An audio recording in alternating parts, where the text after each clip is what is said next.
আল্লাহ আলেক শাহী। জয় গুরু।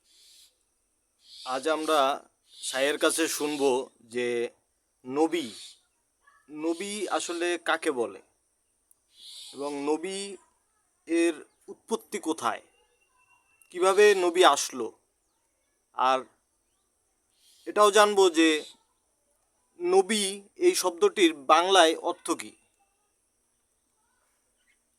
তা আমরা শাহের কাছে চলে যাই। জয় গুরু। জয় গুরু। জয় গুরু। আল্লাহ রেখে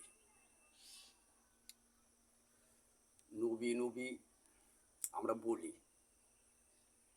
আসলে নবী কোথায় সৃষ্টি রহস্য আমরা অনেকেই জানি না। এখন এই সৃষ্টির রহস্য জানতে হলে সাধু মহতদের কাছে যেতে হবে। সাধু মহতরা বলতে পারবে যে নবীর সৃষ্টি কোথায়। বিশেষত নবী আসলে চার যুগে হায়াতুল মুরসালিন, চার যুগের নবী হায়াতুল মুরসালিন নবী। এখন নবী কোথায় আছে? নবী এখন আশিকের মাঝে আছে। নবী আছে আশিকের মাঝে, প্রতি ঘরে ঘরে নবীর সৃষ্টি। নবীর খাসিলত যার কাছে আছে সেই নবীত্ব পায়, তাই না? নবী যদি আমরা সৃষ্টি রহস্যে যাই, সৃষ্টি রহস্যে গেলে আমি দেখতে পাই যে আরবি হরফ নাবা, নাবা থেকে নবীর সৃষ্টি। যেমন নাবা অর্থ হইছে খবর। নাবা অর্থ কি? বাংলা হইছে খবর, আর নবী অর্থ হইছে খবরদাতা। খবরদাতা যে তোমার কাছে খবর পৌঁছায় এবং তোমার সম্পূর্ণ দেখাশোনা করে রাখে। খুব হিসাব কিতাবের বিষয়।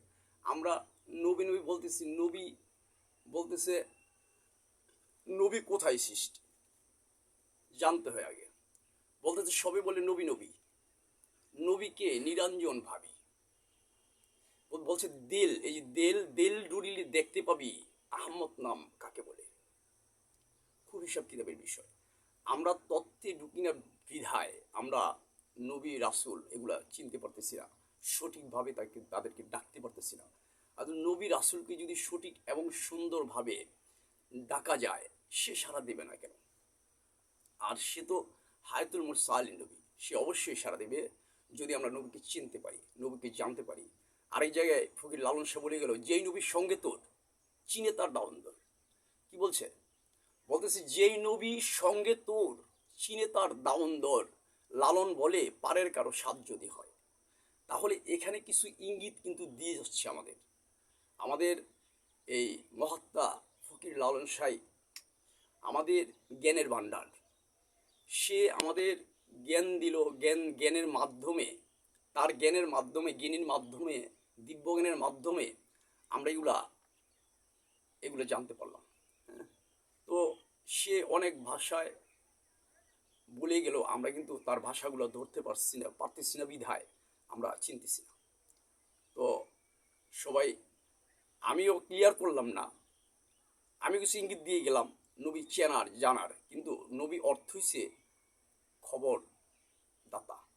নবী অর্থ হচ্ছে বাংলায় খবরদাতা, এবং খবরদাতা কে খবর দেয় এটা চিনতে হয়, জানতে হয়, বুঝতে হয়। এই জন্য নবীদের কথা শুনতে হয়। আল্লাহ সবাইকে সুন্দর রাখুক। আলেক শেখ।